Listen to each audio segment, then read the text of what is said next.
जेव्हा आपण एखादं बियाणं जमिनीमध्ये टाकतो तर त्या बियाणापासून फूल बनतं, फळ बनतं, त्या झाडाला पाने येतात, फांद्या येतात, त्याला स्टेम येते म्हणजेच खोड येते. मग ह्या सगळ्या गोष्टी एखाद्या बियाणापासून होतात. मग आपण विचार केला आहे का की आपल्या शरीरामध्ये सुद्धा असं एक सेल आहे की त्या सेलपासून आपले वेगळे वेगळे ऑर्गन बनू शकतात. म्हणजेच हार्ट असेल, लिव्हर असेल, किडनी असेल, ब्रेन असेल, सगळे वेगळे वेगळे ऑर्गन जितके काही आपल्या शरीरात आपल्याला बघायला मिळतात हे सगळे एका सेलपासून तयार होऊ शकतात. खरं आहे हे. ओके. ह्या सोबत आपण म्हणतो की कधी लिव्हर डॅमेज झाला आहे, कधी म्हणतो की किडनी फेल झाली आहे, हार्ट अटॅक येत आहेत. मग हे सगळ्या ज्या गोष्टी होत आहेत ह्यांना आपण दुरुस्त करू शकतो का? हे जे ऑर्गन जे फेल झाले आहेत त्यांना रिजनरेट करता येतं का? तर ह्याच सगळ्या प्रश्नांची उत्तरं आजच्या ह्या लेक्चरमध्ये मी तुमच्यासाठी घेऊन आलेली आहे. तर चला सुरुवात करूया आजच्या आपल्या या टॉपिकला. तर मी आहे तुमची बायोलॉजी मेंटर स्नेहा मॅम आणि तुमचं ई सारथी या ऑनलाईन प्लॅटफॉर्मवर खूप खूप स्वागत आहे.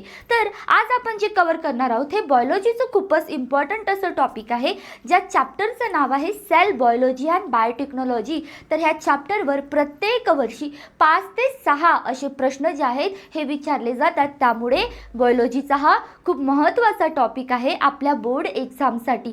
त्याच चॅप्टरमधील एक छोटासा टॉपिक आपण घेऊन येत आहोत, स्टेम सेल. मग मॅम तुम्ही स्टेम सेल का घेत आहे? कारण की ह्या टॉपिकवर प्रत्येक वर्षी प्रश्न विचारले जात आहेत.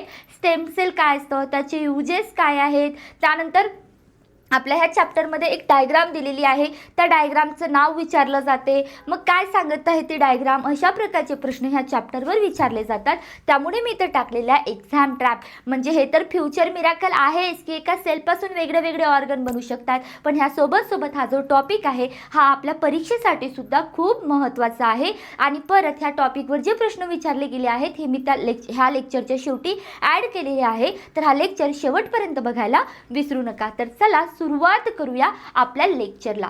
तर व्हॉट इज स्टेम सेल्स? मग हे स्टेम सेल्स काय असतात? तर जेव्हा मेल गमेट आणि फिमेल गमेटचं फ्युजन होते, मग मेल गमेट आणि फिमेल गमेट म्हणजेच तर जे मेलचं स्पर्म आहे आणि फिमेलचं जे एग आहे ह्या दोघांचं जेव्हा फ्युजन होत असते तेव्हा बनत असतो झायगोट. काय बनतो? झायगोट. आणि हा जो झायगोट असतो हा झायगोट परत काय होईल, याच्यामध्ये डेव्हलपमेंट होईल. म्हणजेच झायगोट काय होईल, डिवाइड होईल. मीन्स एका सेलपासून बनणार 2 सेल. मीन्स हे जे झायगोट आहे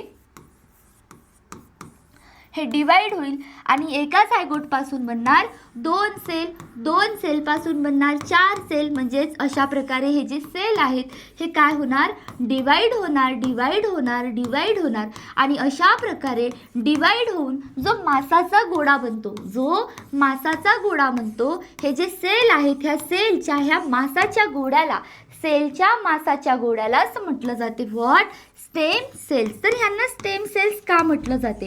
व्हाय we called it as a stem cell? Because हे जे असे सेल आहेत ह्यांना अजूनही माहिती नाही आहे की माझ्यापासून भविष्यात काय बनणार आहे. मीन्स सध्या हे गजनी झालेले आहेत. गजनी म्हणजेच काय, ये भूल चुके हैं की इनसे फ्युचर में क्या बनने वाला है. म्हणजे जेव्हा सेलला माहिती नाही आहे की आपल्यापासून काय बनणार आहे, अनडिफरन्शिएटेड सेल आहेत, अशा अनडिफरन्शिएटेड सेलच्या मासलाच म्हणतो आपण व्हॉट, स्टेम सेल. मग स्टेम सेल म्हणजे तुम्हाला समजलं का की जेव्हा जो झायगोट आहे, झायगोट मेल गमेट फिमेल गमेटचं फ्युजन झालं, बनलं झायगोट, झायगोट स्वतःला डेव्हलप करेल, डेव्हलप करून हा जो एम्ब्रिओ बनत आहे, हे जे एम्ब्रिओ बनत आहे ह्या एम्ब्रिओचे असे सेल, एम्ब्रिओचे असे सेल ज्यांना अजूनही माहिती नाही आहे की भविष्यात त्यांच्यापासून काय बनणार आहे, अशा मास ऑफ सेलला, अशा मास ऑफ सेलला, पण कोणते mass of cell, undifferentiated, they don't know की त्यांच्यापासून भविष्यात काय बनणार आहे, अशा सेलच्या मासाच्या ह्या गोळ्याला आपण म्हणत असतो स्टेम सेल. काय म्हणत असतो? Stem cell. मग हे जे स्टेम सेल आहेत तर ह्या स्टेम सेलमध्ये ॲबिलिटी असते. कशाची ॲबिलिटी असते? तर स्वतःपासून वेगळ्या वेगळ्या प्रकारचे सेल बनवण्याची. मग किती सेल आपल्या मानवी शरीरामध्ये आपल्याला बघायला मिळतात? तर आपल्यामध्ये 220 प्रकारचे सेल जे आहेत हे बघायला मिळतात. जसं की नर्व्स सेल आहे, मसल सेल आहे, इपिथेलियल सेल आहे, रेड ब्लड सेल आहे, व्हाईट ब्लड सेल आहे, अशा नंबर ऑफ सेलचे प्रकार आपल्या शरीरामध्ये आपल्याला बघायला मिळतात. तर हे जे आपले एम्ब्रियॉनिक सेल आहे किंवा हे जे आपले स्टेम सेल आहे, ह्या स्टेम सेलमध्ये ॲबिलिटी असते वेगळ्या वेगळ्या सेलमध्ये कन्वर्ट होण्याची. जसं की ह्या स्टेम सेलपासून ज्याला अजूनही माहिती नाही की भविष्यात त्याच्यापासून काय बनणार आहे, हा सेल भविष्यामध्ये जाऊन नर्व सेल बनतो, तेच सेल भविष्यामध्ये जाऊन आपल्या मसलचे सेल बनतात, हेच सेल भविष्यामध्ये जाऊन रेड ब्लड सेल बनवतात, हेच सेल भविष्यामध्ये जाऊन WBCs म्हणजेच व्हाईट ब्लड सेल बनवतात. या सोबत आपल्या स्किनची इपिथेलियल सेलची जी लेअर आहे ते सेल बनवतात. म्हणजेच वेगळे वेगळे सेल जे आहेत तर ह्या अशा अनऑर्गनाइज मास ऑफ सेलपासून किंवा ह्या स्टेम सेलपासून बनत असतात. तर व्हेरियस टाईप ऑफ सेल बनण्याची ही जी ॲबिलिटी आहे, काय स्टेम सेलची वेगळे वेगळे सेल बनण्याची ही जी ॲबिलिटी आहे, ह्या ॲबिलिटीला आपण काय म्हणत असतो तर प्ल्युरिपोटेन्सी. काय म्हणतो आपण ह्याला? प्ल्युरिपोटेन्सी. मग असे सेल जे ॲबिलिटी शो करतात कशाची तर व्हेरियस टाईप ऑफ सेल बनण्याची, ह्या ॲबिलिटी ऑफ अ सेलला आपण काय म्हटलं? प्ल्युरिपोटेन्सी. मग हे सेल कोणते झाले तर प्ल्युरिपोटेंट स्टेम सेल. म्हणजे भविष्यामध्ये ज्या सेलपासून वेगळे वेगळे ऑर्गन बनणार त्या सेलला म्हणतो आपण व्हॉट? Stem cell. कोणते सेल? Stem cell. म्हणजे आधीचे सेल स्टेम सेल आणि त्यांच्यापासून जेव्हा वेगळे वेगळे सेल बनतात तेव्हा त्यांना आपण प्ल्युरिपोटेंट स्टेम सेल असं म्हणतो. त्यानंतर हे जे स्टेम सेल आहे तर ह्यांना कुठून कलेक्ट केलं जाते किंवा स्टेम सेल आपल्याला नक्की कुठे बघायला मिळतात तर हे जे स्टेम सेल आहेत हे बघायला मिळतात आपल्याला अंबेलिकल कॉर्डमध्ये. मग अंबेलिकल कॉर्ड म्हणजेच काय तर जेव्हा गर्भाशयात जेव्हा एक काही प्रेग्नंट असते आणि तिच्या पोटामध्ये जेव्हा बाळ असतो तर तो बाळ एका नाड थ्रू आपल्या आईशी जोडलेला असतो. मग जी नाड असते जी बाळाला आणि आईला कनेक्ट करून ठेवते त्या नाडला म्हणतो आपण काय? अंबेलिकल कॉर्ड. आणि ह्या अंबेलिकल कॉर्डमध्ये जे आपल्याला ब्लड बघायला मिळते तर हे जे कॉर्ड ब्लड आहे ह्या कॉर्ड ब्लडमध्ये असतात कोणते? आपले स्टेम सेल, ज्यांना अजूनही माहिती नाही आहे की आपल्यापासून काय बनणार आहे. अशा ब्लँक सेल कुठे प्रेझेंट असतात तर अंबेलिकल कॉर्डमध्ये. जेव्हा आपण जन्माला येतो आणि जी नाड बाहेर येते त्या नाडला जेव्हा कापलं जाते तर त्याच्या आतमध्ये जे ब्लड असते ते ब्लड कसं असते? स्टेम सेल असतात. त्या ब्लडमध्ये जे सेल आहेत ते स्टेम सेल असतात, एक ब्लँक सेल असतात. ओके. त्यानंतर स्टेम सेल कुठून कलेक्ट केलं जाते तर आपल्या बोन मॅरोमध्ये. तर जे बोन मॅरो आहे ह्या बोन मॅरोमध्ये सुद्धा स्टेम सेल जे आहेत हे प्रेझेंट असतात. आपल्यामध्ये जे रेड ब्लड सेलचं फॉर्मेशन होत आहे ते कुठून होत आहे तर ह्या बोन सेलमधून. म्हणजेच स्टेम सेल कुठे प्रेझेंट आहेत तर ह्या बोन मॅरोमध्ये प्रेझेंट आहेत, जे वेगळ्या वेगळ्या सेलचं जसं की रेड ब्लड सेलचं काय करत असतात? फॉर्मेशन करत असतात. तर अशा प्रकारे बोन मॅरोमधून आणि ह्या सोबत जे आपले ब्लॅस्टोसिस्ट आहेत म्हणजेच काय तर आपण ह्याला एम्ब्रिओ सुद्धा म्हणू शकतो. तर मग मॅम जेव्हा आई प्रेग्नेंट आहे तिच्या पोटामध्ये एम्ब्रिओ डेव्हलप होत आहे, मग आपण तिथून एम्ब्रिओ काढायचा का? नाही. तर आपल्याला तिथून एम्ब्रिओ नाही काढायचा आहे.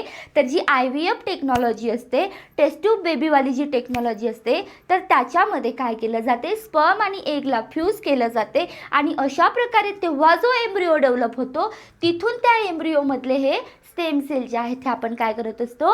कलेक्ट करत असतो आणि त्यांना मग एका वायल्समध्ये म्हणजेच काय एक छोटीशी टेस्ट ट्यूब सारखं स्ट्रक्चर असते त्या वायल्समध्ये त्यांना काय केलं जाते? साठवून ठेवलं जाते in liquid nitrogen at -135 to 190 degree Celsius टेम्परेचरवर. इतक्या अल्ट्रा लो टेम्परेचरवर, इतक्या कमी टेम्परेचरवर हे जे आपलं काय आहे स्टेम सेल्स आहेत त्यांना काय केलं जाते? लिक्विड नायट्रोजनमध्ये स्टोअर करून ठेवलं जाते. त्यानंतर जे स्टेम सेल्स आहेत मग हे काय आहेत बघा. परत आता फॉर एक्झाम्पल मग आपण असं म्हणू शकतो का की मॅम हे जे स्टेम सेल आहेत ह्यांच्यापासून आपण काय वेगळे वेगळे ऑर्गन डेव्हलप करू शकतो का? तर सायन्स अजूनही तितकं पुढे गेलेले नाही आहे, पण जितके काही आपले सायंटिस्ट आहेत ह्यावर रिसर्च करणं अजूनही काय आहे तर म्हणजे रिसर्च करणं आपण असं म्हणू शकतो की सुरुवात आहे. म्हणजे फॉर एक्झाम्पल जर मी स्टेम सेल घेतले, जर आपल्या अंबेलिकल कॉर्ड जी होती, आपली जी अंबेलिकल कॉर्ड होती, मी तिथून काय केलं? ब्लड काढून घेतलं आणि त्या ब्लडला काय केलं तर टेस्ट लॅबमध्ये जे आपली लॅबोरेटरी आहे त्या त्या लॅबमध्ये मी काय केलं? ह्या स्टेम सेलला एका न्यूट्रिएंट मीडियाच्यावर ह्यांना ग्रो करणं सुरू केलं आणि ह्याला स्टिम्युलस दिलं किंवा केमिकल दिले. केमिकल टाकले किंवा स्टिम्युलस ह्याला दिलं की तुला असं सेल बनायचं आहे. म्हणजेच काय, तर ह्या स्टेम सेलला आपण जेव्हा स्टिम्युलस देतो तर ह्यांच्यापासून नर्व सेल बनतो. नर्व सेलपासूनच ब्रेन बनेल. किंवा ह्या स्टेमला मी काहीतरी वेगळं स्टिम्युलस देईल तर हे काय बनवतील, आपल्या इंटेस्टाईनसाठी लागणारे जे सेल आहेत ते सेल बनवणार. किंवा फॉर एक्झाम्पल मी स्टेम सेलला एखाद्या स्टिम्युलसची ट्रीटमेंट दिली तर ते लिव्हरचे सेल बनवतील, किंवा आपल्या हार्टचे सेल बनवतील, किंवा आपल्या बोनसाठी असणारे जे सेल आहेत, असे वेगळे वेगळे सेल जे आहेत हे कोणापासून बनत असतात, तर ह्या स्टेम सेल पासून. Means what, stem cell they have the ability to what, काय, वेगळे वेगळे सेल बनण्याची त्यांच्यामध्ये काय आहे, ॲबिलिटी आहे. स्वतःपासून वेगळे वेगळे ऑर्गन बनण्याची ह्यांच्याकडे काय असते, ॲबिलिटी असते. आणि म्हणूनच त्यांच्या ह्या ॲबिलिटीला आपण प्ल्युरिपोटेन्सी सुद्धा म्हणतो. Ability of a cell to transform into different cell type or human body, ह्या ॲबिलिटीलाच तर काय म्हटलं जाते, प्ल्युरिपोटेन्सी. मग हे जे सेल आहेत, हे जे स्टेम सेल आहेत, हे दोन प्रकारचे आपल्याला बघायला मिळतात. एक असतो एम्ब्रियॉनिक स्टेम सेल, तर दुसरा असतो ॲडल्ट स्टेम सेल. मग एम्ब्रियॉनिक स्टेम सेल आणि ॲडल्ट स्टेम सेल म्हणजेच काय, तर एम्ब्रियॉनिक म्हणजेच काय, तर एम्ब्रियोच्या आतमध्ये असणाऱ्या सेलला एम्ब्रियॉनिक म्हणणार. मग ॲडल्ट म्हणजेच कोण, तर आपल्या शरीरात आपण जेव्हा जन्माला आलो, आपण आता मोठे झालो, तर आता आपल्या बॉडीमध्ये जे स्टेम सेल बघायला मिळतील ते ॲडल्ट. पण एम्ब्रियॉनिक म्हणजेच काय, तर जेव्हाही गर्भधारणा करते, मेल आणि फिमेल गमेट्सचं जेव्हा फ्युजन होत असते, तर ह्या एम्ब्रियोच्या आतमध्ये हे जे तुम्हाला सेल दिसत आहेत, हे सेल म्हणजेच कोण आहेत, एम्ब्रियॉनिक स्टेम सेल. तर एम्ब्रियोच्या आतमध्ये जे सेल आहेत ह्यांना एम्ब्रियॉनिक स्टेम सेल असं म्हणतो. And they have a ability, काय, तर स्वतःपासून वेगळे वेगळे सेल बनवण्याची ह्यांच्यामध्ये ॲबिलिटी असते. नर्व सेल असेल, बोन सेल असेल, ह्या सोबत लिव्हरचे सेल असेल, असे वेगळे वेगळे सेल बनवण्याची ह्यांच्यामध्ये काय असते, ॲबिलिटी असते. कोणामध्ये, एम्ब्रियॉनिक स्टेम सेलमध्ये. मग ॲडल्ट स्टेम सेल म्हणजेच काय, तर जे ऑलरेडी आपल्या बॉडीमध्ये वेगळ्या वेगळ्या ठिकाणी प्रेझेंट आहेत ते कोण आहेत, ॲडल्ट स्टेम सेल. मग आपल्या बॉडीमध्ये, आपल्या शरीरामध्ये एका ॲडल्ट व्यक्तीच्या आतमध्ये कुठे हे स्टेम सेल प्रेझेंट असतात, तर हे प्रेझेंट असतात बोन मॅरोमध्ये. तर आता बोन मॅरोमध्ये कशाचं फॉर्मेशन होते, तर रेड ब्लड सेलचं सिंथेसिस कुठे होत असते, बोन मॅरोमध्ये. तर एखाद्या व्यक्तीमध्ये जेव्हा रक्ताची कमी व्हायला लागली असते, तर तेव्हा आपण ह्या बोन मॅरोमध्ये स्टेम सेलला आपण इन्सर्ट करू शकतो. आणि इन्सर्ट करून त्याच्यामध्ये काय, RBCs प्रोड्यूस करण्याची त्याची ॲबिलिटी सुद्धा आपण काय करू शकतो, वाढवू शकतो. म्हणजे अशा प्रकारे स्टेम सेलमध्ये आपल्या ज्या फॅट टिश्यूज असतात, ज्या ॲडिपोज टिश्यू आहेत, किंवा काही म्हणजे आपल्या ब्लडमध्ये सुद्धा, म्हणजे आपल्या रक्तात, किंवा आपल्या बोन मॅरोमध्ये, किंवा आपल्या ज्या फॅट टिश्यूज आहेत, ज्या ॲडिपोज टिश्यू आहेत, अशा ठिकाणी काय बघायला मिळते आपल्याला, स्टेम सेल जे आहेत हे ॲडल्ट बॉडीमध्ये बघायला मिळतात. ओके, तर अशा प्रकारे दोन प्रकारचे स्टेम सेल्स असतात. जे एम्ब्रियोमध्ये मिळतात त्यांना एम्ब्रियॉनिक स्टेम सेल, आणि जे ॲडल्ट बॉडीमध्ये जसं की बोन मॅरोच्या ठिकाणी, ॲडिपोज टिश्यूच्या ठिकाणी, किंवा आपल्या ब्लडमध्ये बघायला मिळतात त्यांना ॲडल्ट स्टेम सेल असं म्हटलं जाते. ओके, त्यानंतर आता ह्या स्टेम सेलचं युजेस काय, what are the uses of stem cell, तर सगळ्यात पहिले आहे व्हॉट, रिजनरेटिव्ह थेरपी. मग रिजनरेटिव्ह थेरपी म्हणजेच काय, तर ह्याच्यामध्ये काय केलं जाते, रिजनरेट केलं जाते. जर एखादं ऑर्गन डॅमेज झालेलं आहे, जेव्हा एखादं ऑर्गन काय आहे, फेल होत आहे, तर अशा वेळेस त्या ऑर्गनला काय केलं जाते, रिजनरेट केलं जाते. त्यांना पुन्हाहून काय केलं जाते, फंक्शनल केलं जाते. तर अशा प्रकारे एखाद्या ऑर्गन जो डॅमेज झालेला आहे, जो डेड झालेला आहे, त्याला रिजनरेट करण्याची ॲबिलिटी कोणामध्ये असते, ह्या स्टेम सेलमध्ये. जसं की एखाद्या व्यक्तीमध्ये डायबिटीज होत असते, काय होत असते, डायबिटीज. आता डायबिटीज का होत असते, कारण की आपल्या रक्तामध्ये कशाचं प्रमाण वाढते, जेव्हा ग्लुकोजचं प्रमाण वाढते. जेव्हा ग्लुकोजचं प्रमाण वाढते तर जे इन्सुलिन नावाचा हार्मोन असते ते काय करते, त्याला कंट्रोल करते. पण इन्सुलिनचं फॉर्मेशनच होत नसेल तर आपली जी शुगर लेवल वाढलेली आहे ती कोण कंट्रोल करेल. मग त्या इन्सुलिनला कंट्रोल करण्यासाठी जे इन्सुलिन प्रोड्यूस करणारे जे सेल आहेत ह्यांची संख्या जर वाढवली तर म्हणजे अशा प्रकारे आपण काय करू शकतो, तर डायबिटीज सारखे जे रोग असेल ह्यांना सुद्धा पुन्हा काय करू शकतो, बरे करू शकतो. ओके, ह्या सोबत काय, तर मायोकार्डियल इन्फ्रॅक्शन. ओके, मायोकार्डियल म्हणजेच काय, तर आता जे हार्ट अटॅक वगैरे येत असते. ओके, तर इथे ही जी कोरोनरी आर्टरी दिसत आहे, ही काय आहे, कोरोनरी आर्टरी जी दिसत आहे, ही जर ब्लॉकेज झाली तर आपलं जे हार्ट आहे, हार्टला काय, काय म्हणू शकतो आपण, ब्लड सप्लाय होणार नाही आणि हार्टलाच ब्लड सप्लाय जर होत नसेल तर हार्ट कॉन्ट्रॅक्ट आणि रिलॅक्स करणार नाही किंवा पंप करणार नाही आणि त्याच्यामुळे सुद्धा हार्ट फेल्युअर किंवा हार्ट अटॅक येण्याचे चान्सेस जे आहेत हे वाढतात. तर अशा ठिकाणी आपण स्टेम सेलला काय करू शकतो, इन्सर्ट करू शकतो आणि इन्सर्ट करून इथे झालेले जे काही ब्लॉकेज आहे, जे सेल डेड झालेले आहेत, त्यांना परत काय करू शकतो आपण, जिवंत करू शकतो. या सोबत काय, तर जो अल्झायमर्स डिसीज आहे, आता ह्या अल्झायमर्स डिसीजमध्ये काय होत असते, तर ह्या डिसीजमध्ये जे काही आपले नर्व सेल असतात हे डॅमेज झालेले असतात. काय असतात, नर्व सेल डॅमेज झालेले असतात. तर परत आपण काय करू शकतो की जे काही स्टेम सेल आहेत त्या स्टेम सेलपासून नर्व सेल बनवून ह्याच्यामध्ये काय करू शकतो, तर अशा प्रकारे इन्सर्ट करू शकतो आणि ह्या रोगापासून पण आपण काय होऊ शकतो, तर फ्री होऊ शकतो. ह्या सोबत आहे पार्किन्सन्स डिसीज. मग पार्किन्सन्स डिसीजमध्ये काय होत असते की एखाद्या ऑर्गॅनिझममध्ये जे आपलं ब्रेन आहे हे सुद्धा आपल्या न्यूरॉनशी रिलेटेड आहे. तर काही न्यूरॉन असे असतात जे काय करत असतात, डोपामाइन हार्मोन रिलीज करत असतात. मग डोपामाइन कशासाठी रिस्पॉन्सिबल आहे, आपल्या मुवमेंटसाठी. मी जी काही मुवमेंट करत आहे, जी बॅलन्स मुवमेंट करत आहे, ही कोणामुळे करत आहे, त्या डोपामाइन हार्मोनमुळे.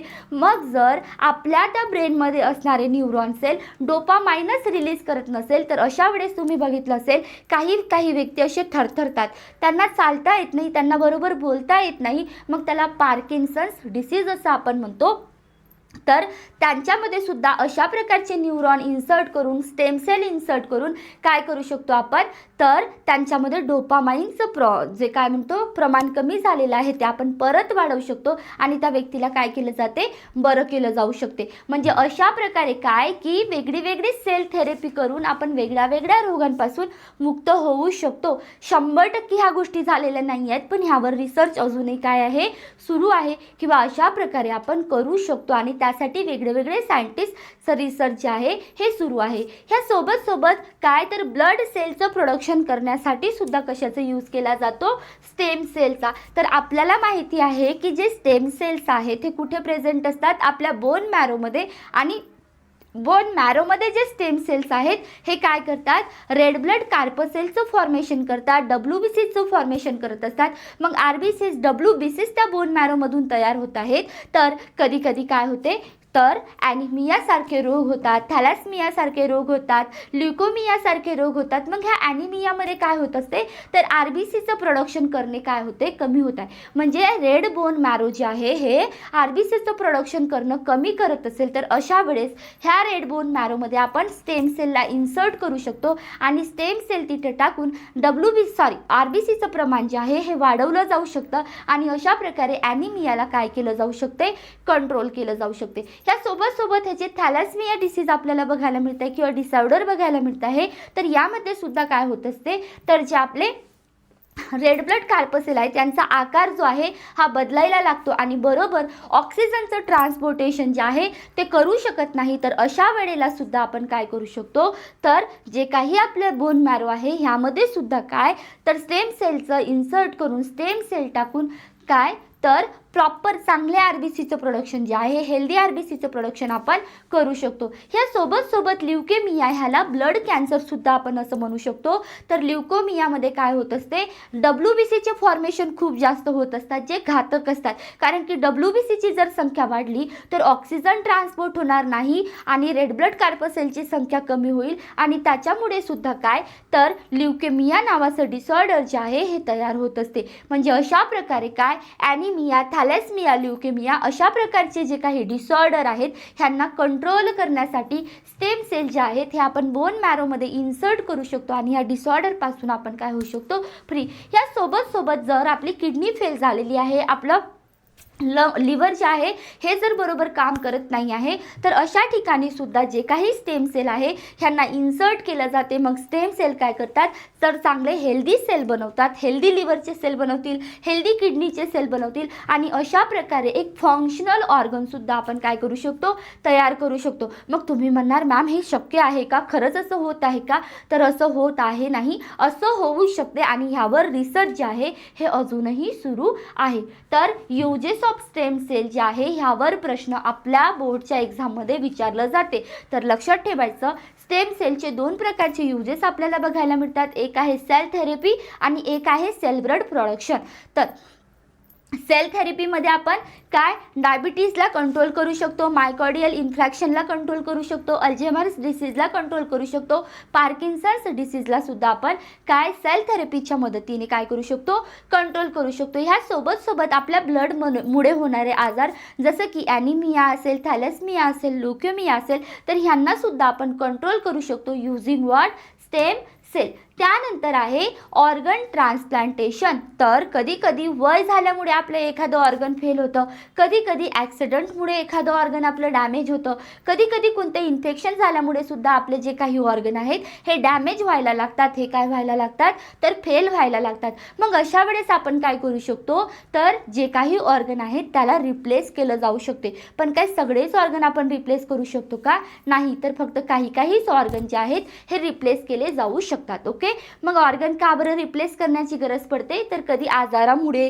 कधी ॲक्सिडेंटमुळे किंवा इन्फेक्शनमुळे जर काय एखादं ऑर्गन फेल झालं तर काय केलं जाऊ शकते, आपण त्याला रिप्लेस करू शकतो. मग रिप्लेस करण्यासाठी तर नीड काय, गरज काय आहे तर बघा, आता मला एखाद्या ऑर्गनची गरज आहे. मला जर एखाद्या ऑर्गनची गरज आहे तर जो व्यक्ती मला एखादं ऑर्गन डोनेट करणार आहे, जसं एखादा व्यक्ती मला किडनी देणार आहे, तर त्या व्यक्तीच्या आणि माझं ब्लड ग्रुप सारखं पाहिजे, त्या व्यक्तीचा आणि माझं ब्लड ग्रुप सारखं पाहिजे, त्या व्यक्तीला कोणताही आजार नको, त्या व्यक्तीला कोणताही डिसऑर्डर नको, आणि ह्या सोबत त्या व्यक्तीची आणि माझी एज जी आहे ही सुद्धा मॅटर करेल. तेव्हाच आपण ऑर्गन जो आहे त्या व्यक्तीला काय करू शकतो तर म्हणजे आपण काय म्हणू शकतो, डोनेट करू शकतो. तर ऑर्गन ट्रान्सप्लांटेशन करण्यासाठी ह्या सगळ्या गरजा लक्षात घेणं महत्त्वाचं आहे. मग आता जिवंत असताना आपण कोणते ऑर्गन डोनेट करू शकतो तर जेव्हा आपण जिवंत आहोत तर जिवंत असताना आपण किडनी जी आहे ही डोनेट करू शकतो. ह्या सोबत जे आपले स्किन आहे ह्याला डोनेट करू शकतो. ह्या सोबत आपले केससुद्धा आपण काय करू शकतो, डोनेट करू शकतो. म्हणजे लिव्हिंग असताना, म्हणजे जिवंत असताना आणि आपल्या डेथनंतर, तर आपल्या मृत्यूच्या नंतर आपण जे ऑर्गन आहेत जसं की लिव्हर आहे, हार्ट आहे, आपले डोळे आहेत, असे वेगळे ऑर्गन जे आहे हे आपल्या डेथनंतर आपण काय करू शकतो, डोनेट करू शकतो. ओके, तर अशा प्रकारे जर कोणाला एखादा काय म्हणू शकतो आपण रोग झालाय, डिसीज झालाय, ॲक्सिडेंट झालाय, तर तेव्हा आपण एखादं ऑर्गन जे आहे हे ट्रान्सप्लांट त्याच्यामध्ये करू शकतो. त्यानंतर आहे ऑर्गन अँड बॉडी डोनेशन. तर हे सगळ्यात मोठं काय म्हणू शकतो आपण पुण्य आहे की एखाद्या व्यक्तीला आपण काय देतो, जीवन दान देतो. तर कोणते ऑर्गन आपण डोनेट करू शकतो, डोळे असेल, लिव्हर असेल, किडनी असेल, हार्ट आणि त्यासोबत स्किन जे आहे, असे ऑर्गन जे आहेत हे आपण काय करू शकतो, डोनेट करू शकतो एखाद्या व्यक्तीला, किंवा आपली पूर्णची पूर्ण बॉडी आपल्या डेथनंतर सुद्धा आपण काय करू शकतो, डोनेट करू शकतो. का बरं? कारण की जे काही विद्यार्थी आहेत जे आता सध्या मेडिकलमध्ये अभ्यास करत आहेत, तर त्या मेडिकल स्टुडंटला काय त्यांचा आणखी चांगलं रिसर्च करता यावं, आणखी त्यांना आपली ह्युमन बॉडी समजली जावी, ह्यासाठी म्हणून आपण आपली स्वतःची बॉडीसुद्धा काय करू शकतो, डोनेट करू शकतो, ऑर्गन डोनेट करू शकतो. आणि न्यूमेरस लाखो, हजारो, करोडो लोकांचं जीवन जे आहे हे आपण वाचवू शकतो by donating our different organ. Okay, तर अशा प्रकारे आपण काय करू शकतो, जे काही ऑर्गन आहेत किंवा आपली बॉडी डोनेट करू शकतो आणि सगळीकडे अवेअरनेस जे आहे हे पसरवू शकतो. आय होप तुम्ही पण आजची जनरेशन आहे आणि तुम्ही पण ह्या गोष्टीपासून नक्कीच अवेअर होणार. तर अशा प्रकारे ह्यावर सुद्धा प्रश्न विचारला जाते की जिवंत असताना आपण कोणते ऑर्गन डोनेट करू शकतो आणि आपल्या मृत्यूनंतर कोणते ऑर्गन आपल्याला डोनेट करता येते, अशा प्रकारचे प्रश्न ह्यावर विचारले जातात. त्यानंतर मी काही प्रश्न इथे ॲड केलेले होते की 10वीच्या बोर्डमध्ये कोणते प्रश्न ह्यावर विचारण्यात आलेले आहेत. तर अशा प्रकारे 10वीच्या बोर्डच्या एक्झाममध्ये एक डायग्राम दाखवण्यात आली होती आणि विचारलं होतं की ह्या डायग्राममध्ये कोणती प्रोसेस होत आहे, ह्या डायग्राममध्ये कोणती प्रोसेस होत आहे, ह्या प्रोसेसचं महत्त्व काय आणि कोणतं ऑर्गन आपण काय करू शकतो, ट्रान्सप्लांट करू शकतो. अशा प्रकारचं क्वेश्चन जे आहे हे एक्झाममध्ये 10वीच्या बोर्डमध्ये आलेलं आहे. हा प्रश्न आलेला आहे 2022 मध्ये किती 3 मार्क्ससाठी. त्यानंतर प्रश्न आलेला होता, अशी एक डायग्राम दिलेली आहे आणि यूज ऑफ स्टेम सेल ह्यावर प्रश्न विचारलेला आहे. हा प्रश्न आलेला आहे 2023 मध्ये 3 मार्क्ससाठी. त्यानंतर परत एक्सप्लेन द फॉलोइंग टर्म 3 मार्क्ससाठी हा प्रश्न आलेला आहे. स्टेम सेलला एक्सप्लेन करा असा प्रश्न होता. हा 1 मार्क्ससाठी होता. ह्या सोबत 2025मध्ये 5 मार्क्ससाठी ह्यावर प्रश्न विचारण्यात आलेला आहे की स्टेम सेल काय असतं आणि स्टेम सेलचे कोणतेही युसेज लिहा असं 5 मार्क्ससाठी ह्यावर प्रश्न आलेला आहे. म्हणजे तुम्ही विचार करू शकता की ह्या एकाच टॉपिकवर इतके प्रश्न आहेत, तर पूर्ण चॅप्टर किती जास्त महत्त्वाचा आहे.